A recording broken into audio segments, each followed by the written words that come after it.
नमस्कार, न्यूज अंग बिहार के डेली बुलेटिन में आपका स्वागत है। मैं हूं आपके साथ उम्मीद सोएबा। आइए करते हैं खबरों की शुरुआत। सबसे पहले नजर डालते हैं आज की हेडलाइंस पर। श्रावणी मेला में सीमा सुरक्षा बल की रहेगी तैनाती, अधिकारियों ने कांवरिया पथ का लिया जायजा।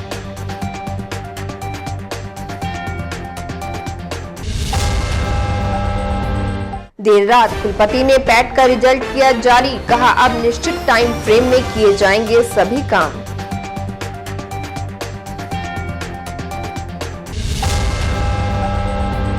फसल की बीमारियों का पता लगा सकेंगे किसान, IIIT और BAU ने मिलकर बनाया ई-नीरोग ऐप।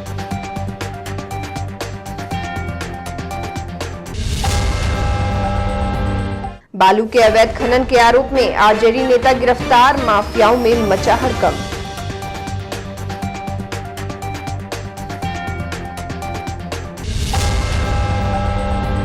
और मुहर्रम की तैयारी को लेकर सेंट्रल मुहर्रम कमेटी की हुई बैठक।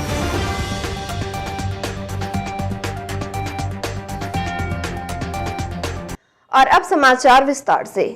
भागलपुर जिला पदाधिकारी के निर्देश पर सीमा सुरक्षा बल के कमांडेंट AC ईशांत राठी सुल्तानगंज के अजगैबीनाथ धाम अपने दलबल के साथ पहुंचे, जहां उन्होंने 4 जुलाई से प्रारंभ होने वाले श्रावणी मेला में कांवरियों की सुरक्षा व्यवस्था को लेकर जायजा लिया। इस दौरान सीमा सुरक्षा बल के कमांडेंट AC ईशांत राठी ने Bhagalpur city DSP Ajay Kumar Chaudhary, police line DSP Sanjeev Kumar एवं थाना अध्यक्ष प्रियरंजन कुमार से मुलाकात करते हुए नमामि गंगा घाट, अजगैबीनाथ गंगा घाट, कच्ची कांवरिया पथ का निरीक्षण किया। वहीं ईशांत राठी ने मीडिया को बताया कि कांवरियों की सुरक्षा के लिए इस बार सीमा सुरक्षा बल की तैनाती गंगा घाट से लेकर कच्ची कांवरिया पथ पर रहेगी। इस बार कांवरियों के लिए बेहतर सुरक्षा व्यवस्था की जाएगी। इस दौरान सीमा सुरक्षा बल के सैकड़ों जवान एवं पुलिसकर्मी मौजूद थे।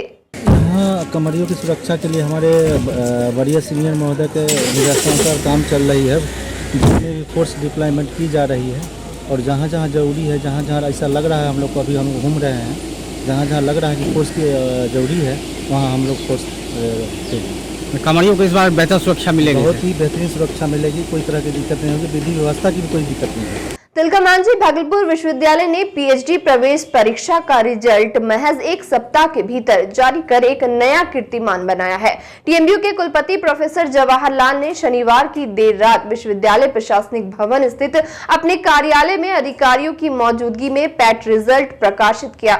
इसको लेकर कुलपति ने कहा कि आगे भी इसी रफ्तार से परीक्षाओं का आयोजन और परीक्षा फल जारी किया जाएगा। कुलपति प्रोफेसर लाल ने पैट परीक्षा फल जारी करने के क्रम में मीडिया से बातचीत करते हुए कहा कि विश्वविद्यालय में अब एक निश्चित टाइम फ्रेम में सभी काम किए जाएंगे। छात्र हित में यह एक सराहनीय और स्वागत योग्य पहल है।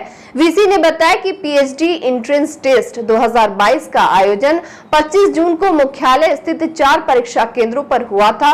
कुल 24 विषयों में पैट के लिए 1971 आवेदन प्राप्त हुए थे, जिसमें से 973 परीक्षार्थियों ने पैट की परीक्षा दी थी। साथ ही बताया कि 973 परीक्षार्थियों में से 408 छात्र पैट की परीक्षा में उत्तीर्ण घोषित हुए हैं। कुल 42% छात्रों ने उत्तीर्णता हासिल की है। वहीं इतने कम समय में पैट का रिजल्ट जारी करने पर कुलपति ने प्रतिकुलपति प्रोफेसर रमेश कुमार, मूल्यांकन निदेशक sir DSW professor Yogendra, deputy director professor Ashok Kumar Thakur, परीक्षा नियंत्रक डॉक्टर आनंद कुमार झा सहित सभी परीक्षकों, विशेषकर सेवानिवृत्त प्रोफेसरों, टेबुलेटरों, कोडरों और परीक्षा विभाग के कर्मचारियों को बधाई दी। उन्होंने कहा कि सबों ने टीम भावना और समन्वय के साथ मूल्यांकन कार्य संपन्न किया है। दिन रात मेहनत करके पैट का रिजल्ट जारी किया गया है, इसके लिए सभी बधाई के पात्र हैं। बता दें कि TMU ने कुछ दिन पूर्व में भी VCA की परीक्षा समाप्त होने के महज 24 घंटे के भीतर रिजल्ट जारी कर दिया था। इस तरह कुलपति प्रोफेसर जवाहरलाल के अब तक के कार्यकाल में यह दूसरा सबसे बड़ा कीर्तिमान बना है। न्यूज अंग बिहार से बातचीत के क्रम में कुलपति ने बताया कि इतने कम समय में रिजल्ट जारी करने वाले बिहार के विश्वविद्यालयों में संभवतः TMU पहला विश्वविद्यालय होगा। साथ ही कहा कि ऐसी पहल करने से TMU अन्य विश्वविद्यालयों के लिए भी नजीर बनेगा। वही PRO डॉक्टर दीपक कुमार दिनकर ने बताया कि PhD प्रवेश परीक्षा के रिजल्ट को विश्वविद्यालय के वेबसाइट पर अपलोड कर दिया गया है। हमारे विश्वविद्यालय के शिक्षकों ने दिखा दिया कि वास्तव में जो कभी ऑक्सफोर्ड करने वाला जो यूनिवर्सिटी तिलका मांझी भागलपुर यूनिवर्सिटी था, उसमें आज भी पोटेंशियल्स है। दे कैन डू, असल चाहिए उसको सर्टेन डायरेक्शन की काम कैसे करना है। और आप समझ सकते हैं कि इतना जल्दी रिजल्ट देना, मैं समझता हूँ बिहार के बहुत कम ही ऐसे विश्वविद्यालय हैं जिसने एक सप्ताह के अंदर पैट का रिजल्ट दिया हो। और बड़ी शांतिपूर्ण परीक्षा हुई। इसमें मैं समझता हूँ कि 1971 कैंडिडेट्स ने अप्लाई किया था, स्टूडेंट ने, जिसमें 973 पीरियड हुए, परीक्षा दिए और टोटल 408 लड़के पास हुए। इसमें करीब 24 सब्जेक्ट्स हैं। 24 सब्जेक्ट्स में पैट का 42% मैंने करीब रिजल्ट हुए। भारत एक कृषि प्रधान देश है, लेकिन अधिक साधन नहीं होने के कारण यहाँ के किसानों को अधिक मुनाफा नहीं हो पाता है। वही इसको देखते हुए IIIT और BAU ने मिलकर एक ऐसा ऐप बनाया है जिसके माध्यम से किसान अपनी फसल की बीमारी का पता लगा सकते हैं, साथ ही उसके उपचार के बारे में भी ये ऐप जानकारी देगा। आपको बता दें कि IIIT एवं BAU ने मिलकर ई-निरोग नामक ऐप बनाया है। इसमें 11 तरह के फसलों के बारे में जानकारी दी जाएगी। अगर किसी फसल के पत्ते में छिद्र हो जाता है तो उसकी तस्वीर लेकर ऐप में अपलोड करेंगे। ई-निरोग ऐप सॉफ्टवेयर की मदद से उसकी जानकारी देगा, साथ ही उसके उपचार के बारे में भी बताएगा। उपचार जानने के बाद किसान अपने नजदीकी कृषि केंद्र या दुकानों से दवाइयां ले सकेंगे, जिससे अब किसानों को काफी सहूलियत होगी। IIIT के निदेशक प्रोफेसर अरविंद चौबे ने बताया कि IIIT के फैकल्टी ने आर्टिफिशियल इंटेलिजेंस आधारित सॉफ्टवेयर विकसित किया है।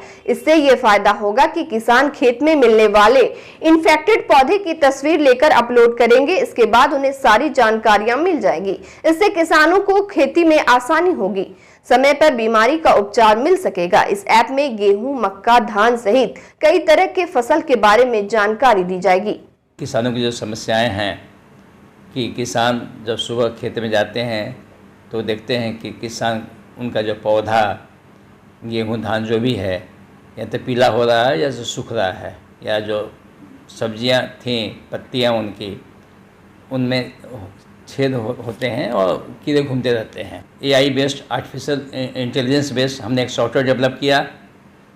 इससे फ़ायदा ये है कि किसान जब जाएंगे खेत में तो अपने मोबाइल से जो पौधा इन्फेक्टेड है, रोग ग्रसित है, उसका फ़ोटो लेंगे और फ़ोटो लेने के साथ ही ऐप जो डेवलप किया गया है उसको अपलोड करेंगे। अपलोड करने के साथ जो मेरा सर्वर में वो फ़ोटो चला जाएगा और वहाँ पर मेरा सॉफ्टवेयर AI बेस्ड सॉफ्टवेयर रखा हुआ है। वो तुरंत इमेज जो फोटोग्राफ गया उसको तुरंत वो उसको पहचानने की कोशिश करेगा और पहचानने के साथ ही उसका पहले से जो एग्रीकल्चर इंस्टीट्यूट के जो साइंटिस्ट हैं, हर एक रोग का अलग अलग निदान का क्या क्या समस्याएं हैं तो उसका क्या निदान होगा उसका उपाय बताए हुए हैं। वो उपाय किसान के मोबाइल में तुरंत SMS के रूप में चला जाता है और किसान उसको पढ़ के उसी के अनुसार कि कितने लीटर्स पानी में कितने घोल बनाने हैं, छिड़काव करने हैं, पूरा सारी समस्याएं उस पर लिखी रहती हैं, उसके अनुसार वो छिड़काव करते हैं। भागलपुर के लोदीपुर पुलिस ने बालू की अवैध रूप से खनन करने के आरोप में राष्ट्रीय जनता दल के प्रदेश सचिव मोहम्मद अफान आर्यन को गिरफ्तार कर लिया है। पुलिस को काफी समय से सूचना मिल रही थी कि राष्ट्रीय जनता दल के प्रदेश सचिव के द्वारा अवैध तरीके से बालू का खनन कर ट्रैक्टर के द्वारा बाजार में ऊंचे दामों पर बेचा जाता था, जिसको लेकर पुलिस काफी समय से उनकी ट्रैक्टर को पकड़ने के प्रयास में लगी हुई थी। वही शनिवार को लोदीपुर थाना के पास राष्ट्रीय जनता दल के प्रदेश सचिव की ट्रैक्टर बालू ले जाते हुए पकड़ी गई। तब पुलिस ने उन्हें बुलाया और पूछताछ के बाद अवैध तरीके से बालू खनन करने के आरोप में गिरफ्तार कर लिया और मेडिकल जांच के बाद जेल भेज दिया गया है।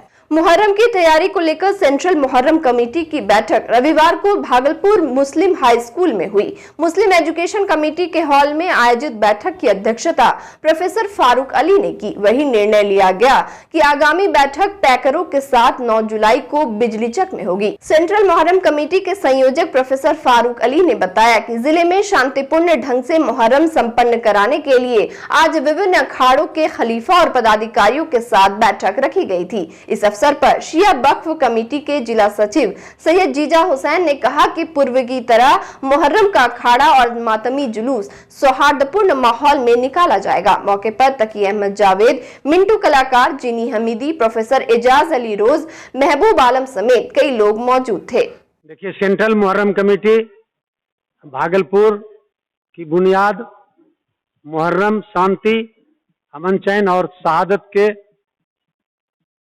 जज्बे के साथ मनाया जाए, इसके लिए इसकी बुनियाद रखी गई। और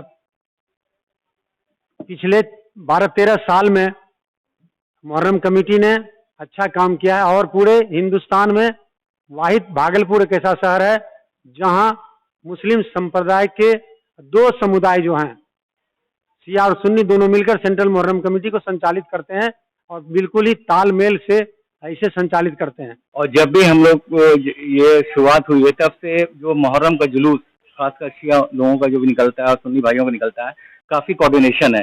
पहले हम लोग को थोड़ा सा रहता था कि जाने में इधर उधर कहीं का कुछ गड़बड़ हो रहा है, लेकिन इतना अच्छा कोऑर्डिनेशन है, सब कुछ बहुत स्मूथली होता है और एडमिनिस्ट्रेशन के साथ भी हम लोग का तालमेल काफ़ी, इसकी वजह से मुहर्रम कमेटी की वजह से काफ़ी अच्छा रहता है। हम लोग का 10 दिन का प्रोग्राम रहता है। बड़ा इमामबाड़ा सानंदपुर है जहाँ की मजलिस होगी, और भी हुसैनाबाद में मुगलपुरा है, खलीफा बाग है, उर्दू बाजार है, शाहजंगी में हम लोग जुलूस लेके जाते हैं। फिर हुसैनाबाद से भी अलम का जुलूस निकलता है जो शाहजंगी जाता है। तो on the basis of visibility of moon तभी हम लोग का हुआ कि कौन तारीख को मुहर्रम शुरू हो। देखिए, बहुत बहुत शुक्रिया। अजब क्या है, गजब क्या है। पानी ने कभी ने पूछा कि प्यासे तेरा मजहब क्या है।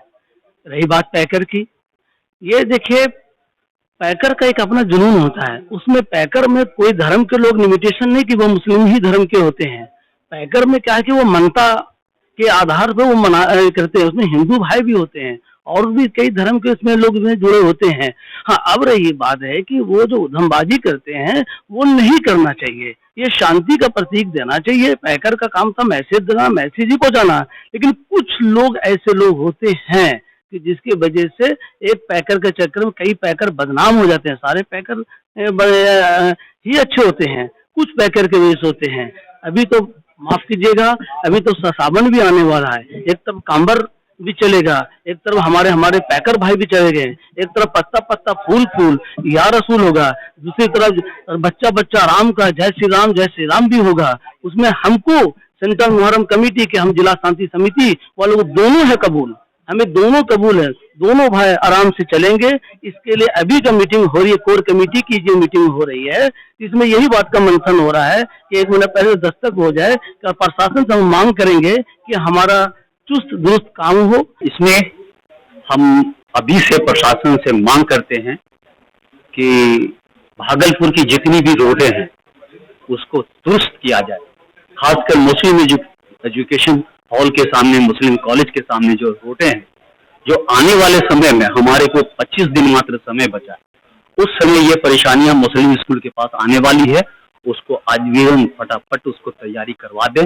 और जितनी भी नाले रोड पे जो बह रही है, क्योंकि ये पर्व जो है हम लोगों का सेंट्रल मुहर्रम कमेटी की तरफ से भी आगाज है और ये पर्व हम लोगों का जुलूस वाला पर्व, सारे मोहल्ले से, भागलपुर जिला के सभी मोहल्ले से ये जो है ना अखाड़े उठते हैं।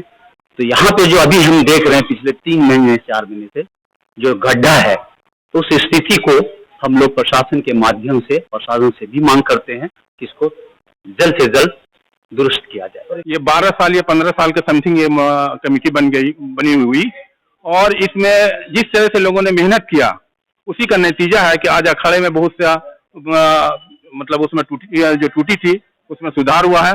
अब लोग हसन हुसैन के नाम पर जो गलत तरीके से जो लगाते थे, नारा लगाते थे, या जिस तरह से जो मतलब वो लाठी वाला का खेलने का इंतजाम होता था, वो कम हुआ है और बहुत शांतिपूर्वक मुहर्रम निकलता रहा। ये मुहर्रम कमेटी का एक बहुत बड़ा फायदा हुआ। और वक्त हो चला एक छोटे से ब्रेक का, मिलते हैं ब्रेक के बाद।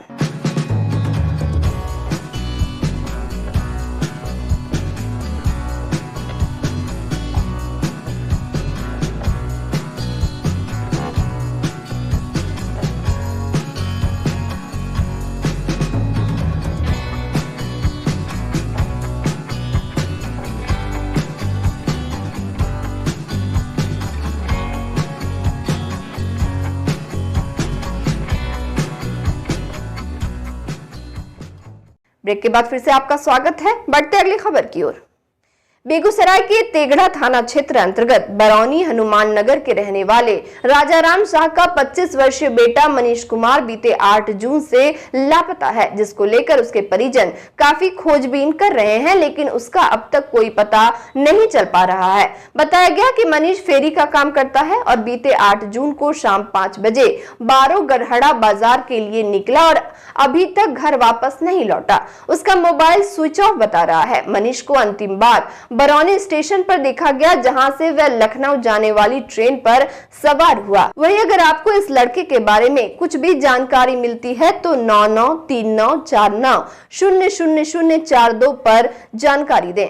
भागलपुर के पिरपैती पंचायत में करीब 40 घर के लोग जान को हथेली पर रखकर गुजर बसर कर रहे हैं। दरअसल पिरपैती पंचायत में घरों में सटे बिजली के तार को लेकर ग्रामीण मुखिया सहित कई जनप्रतिनिधि से तार बदलवाने के लिए गुहार लगा चुके हैं, लेकिन अब तक तार नहीं बदला गया है। इसको लेकर वार्ड संख्या 5 के निवासी मोहम्मद रमजानी के पुत्र मोहम्मद आजाद ने बताया कि कई सालों से घरों में सटाकर बिजली विभाग के द्वारा खुला तार को लेकर जाया गया, जिससे आए दिन बिजली की करंट लगने से बच्चे घायल हो रहे हैं। वहीं इसको लेकर शनिवार को बिजली के खंभे के पास ग्रामीणों ने एकत्रित होकर जमकर हंगामा किया। मीडिया से बात करते हुए भाजपा उत्तरी के अल्पसंख्यक प्रकोष्ठ अध्यक्ष मोहम्मद सद्दाम एवं लोगों ने बताया कि वार्ड संख्या 4 एवं 5 में बिजली विभाग के द्वारा खुला तार दौड़ाया गया, जिससे आए दिन ग्रामीण घायल होते हैं, जबकि पोल की भी हालत नाजुक है। तेज आंधी में कभी भी गिर सकता है। लोगों के बार बार शिकायत के बाद भी बिजली विभाग के लाइनमैन देखने तक नहीं आते हैं। वह लोग अपने निजी राशि से बिजली दुरुस्त कराते हैं। वहीं नीरज कुमार ने बताया कि बारिश होने के कारण फिलहाल तार नहीं बदला जा सकता है। मौसम ठीक होते ही कवर वाली तार एवं नए बिजली का पोल लगाया जाएगा। तत्काल लाइनमैन से तार को ठीक करा दिया गया है। बिजली यहाँ देखिए कैसा तार नंगा पड़ा हुआ है, कखनी बच्चा पर गिरेगा तो कखनी हमला हो जाएगा और सब हम लोग क्या करेंगे। ऐसा घटना कभी घट चुका है बिजली के तार घट चुका है। तार देखिए छत पर लगा हुआ है, कोई बच्चे चढ़ेगा कुछ हो जाएगा तो। वो जो आपके पीछे छत पे जो तार गिरा हुआ है कितना दिन से लटका हुआ है उस पर? ये बहुत दिन से बहुत दिन से बोल रहे हैं तार नंगा है, किस समय गिर जाएगा। एक प्राइवेट मिस्त्री बुला के अपना काम करवाए। यहाँ के मुखिया और जिला परिषद को कई बार कंप्लेन किए गए तो वो बोले कि मिस्त्री भेज रहे हैं, लेकिन कोई सुनवाई नहीं है। ठीक है, और कई बार हम लोग मेरे घर में करंट आ रहा और दूसरे के घर में भी करंट फैल रहा। बारिश का समय है, किस घड़ी क्या होगा कोई मामला नहीं है। ऐसे जिला परिषद तार पता हुआ है कि नंगा तार है? नंगा तार है। और पोल के बारे में क्या बोल रहे थे? पोल ठेकेदार आया, पोल जहाँ था 7 जगह पोल गिरा दिया, गड्ढा खनवा दिया, उसका कोई जिम्मेवारी नहीं हुआ। वो चल गया अपने पैसा दे के गड्ढा खुदवाया, फिर भी कोई जिम्मेवारी नहीं, चल गया। जिले के टॉप 10 अपराधियों की सूची में शामिल मधुसूदनपुर थाना क्षेत्र के भतोड़िया गांव निवासी कुख्यात कपिल यादव को पुलिस ने शुक्रवार की देर रात उसके घर से गिरफ्तार कर लिया। एसएसपी को सूचना मिली थी कि कुख्यात अपने घर में ही छिपा है। इसके बाद एसएसपी ने सिटी डीएसपी अजय कुमार चौधरी के नेतृत्व में एक टीम गठित की। पुलिस टीम भतोड़िया गांव पहुंची और उसके घर को चारों ओर से घेरकर उसे दबोच लिया। गिरफ्तार कपिल यादव के खिलाफ विभिन्न थानों में हत्या, लूट, डकैती, रंगदारी, आर्म्स एक्ट सहित कुल 24 आपराधिक मामले दर्ज हैं। पुलिस लंबे समय से उसकी तलाश कर रही थी। कपिल यादव शुरुआत में छोटे छोटे अपराध करने के बाद भागलपुर का बड़ा अपराधी बन गया और जिले के टॉप 10 बदमाशों की सूची में शामिल हो गया। वह किसी की हत्या करने के लिए लोगों से सुपारी भी लेता था। फिलहाल पुलिस उससे पूछताछ कर रही है। पूछताछ में गिरोह के अन्य सदस्यों का भी सुराग मिलने की संभावना है। भागलपुर के सुल्तानगंज स्थित नमामि गंगे घाट पर कांवड़ियों के लिए नगर परिषद और जिला प्रशासन की ओर से सारी तैयारियां पूरी किए जाने के दावे किए जा रहे हैं, लेकिन गंगा घाट जाने में कांवड़ियों को काफी मशक्कत करनी पड़ रही है। दरअसल गंगा में प्रवेश करने के लिए श्रद्धालुओं को नुकीले और बड़े बोल्डर पत्थर से जाना पड़ेगा। ऐसे में श्रद्धालु चोटिल भी होंगे। जिला प्रशासन जलस्तर बढ़ने के इंतजार में है, ताकि जलस्तर बढ़ने के बाद पानी सीढ़ी पर पहुंचेगा तो श्रद्धालु वहां स्नान करेंगे। लेकिन वर्तमान में जो हालात है, 2 जुलाई से हजारों कांवड़ियां यहां गंगा स्नान करेंगे। अगर व्यवस्था ठोस नहीं की जाती है तो कांवड़ियों को काफी परेशानियों से गुजरना पड़ेगा। डीएम ने कहा कि जलस्तर बढ़ने का इंतजार है, जलस्तर नहीं बढ़ता है तब वहां जियो बैग डलवा दिया जाएगा। पानी कम है पिछले साल में पानी इस समय में थोड़ा ज़्यादा था, तो जिसके कारण जो है सीढ़ी पर पानी आ जाने से श्रद्धालुओं को सुविधा होती थी। इस बार नीचे रहने के कारण जो यहाँ पर निर्माण वाला जो क्षेत्र था वहाँ पर पत्थर वगैरह है, तो वहाँ हम लोग जियो बैग डलवा देंगे ताकि जो है श्रद्धालुओं को पानी में नहाने में कोई दिक्कत नहीं हो। बैरिकेडिंग लगभग में कंप्लीट हो गई है और इसको लेकिन फिर शिफ्ट करना पड़ता है। जैसे पानी बढ़ेगा तो बैरिकेडिंग ऊपर करना पड़ता है और जहाँ भी जो आवश्यकता पड़ेगी और जिस घाट को ऐसा लगेगा कि वहाँ पानी अचानक से बहुत ज़्यादा गहरा हो जा रहा है, जैसे अभी हम लोग पुराना जो सीढ़ी घाट है वहाँ एक घाट को खतरनाक घाट डिक्लेयर करने जा रहे हैं, तो वो तो पानी का जैसा उतार चढ़ाव होगा उस हिसाब से निर्णय लिया जाएगा। भागलपुर सुल्तानगंज थाना परिसर में श्रावणी मेला को लेकर पंडा, दुकानदार, फोटोग्राफर का पहचान पत्र के लिए आवेदन लेने की शुरुआत हो गई है। इस दौरान संवेदक प्रताप जायसवाल ने बताया कि 2 जगह काउंटर बनाया गया है। आज से आवेदन लेने की शुरुआत हुई है, जिसमें अब तक 100 से अधिक लोगों का आवेदन जमा हो गया है। साथ ही कहा कि नगर परिषद क्षेत्र में जितने भी दुकानदार, फोटोग्राफर, पंडा हैं जो श्रावणी मेला में कार्य कर रहे हैं, उन लोगों को पहचान पत्र बनवाना अनिवार्य है। नहीं बनाने पर कानूनी कार्रवाई की जाएगी। और अंत में चलते चलते फिर से नजर डालते हैं आज की हेडलाइंस पर। श्रावणी मेला में सीमा सुरक्षा बल की रहेगी तैनाती, अधिकारियों ने कांवरिया पथ का लिया जायजा।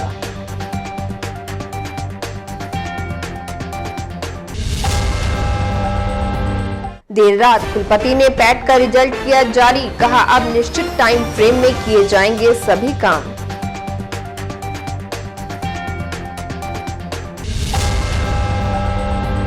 फसल की बीमारियों का पता लगा सकेंगे किसान, IIIT और BAU ने मिलकर बनाया ई-नीरोग ऐप।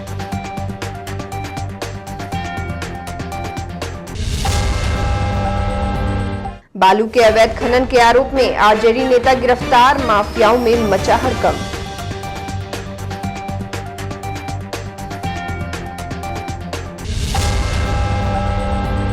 और मुहर्रम की तैयारी को लेकर सेंट्रल मुहर्रम कमेटी की हुई बैठक।